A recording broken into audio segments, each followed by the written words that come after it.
வணக்கம். நெருப்பு தமிழ்.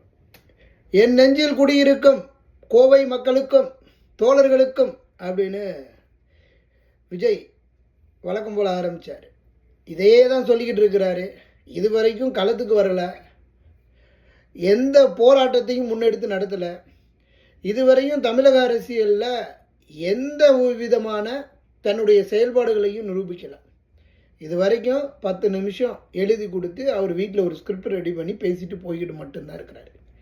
காஷ்மீரில் பொதுமக்கள் 26 பேர் சுட்டு கொலை செய்யப்பட்டாங்க தீவிரவாதிகளால்.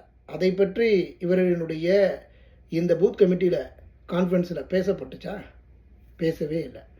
சரி, அந்த கூட்டத்தில் 7000 பேர் வந்திருக்கிறேன் அப்படின்னு சொல்கிறானுங்களே, எவனுக்காவது ஒருத்தனுக்கு ஒரு கண்ணீர் வணக்கம், ஒரு கண்ணீர் அஞ்சலி, நாங்கள் காஷ்மீரில் உயிரிழந்த மக்களுக்கு எங்களுடைய அனுதாபங்களை தெரிவிக்கிறேன்னு சொன்னானா?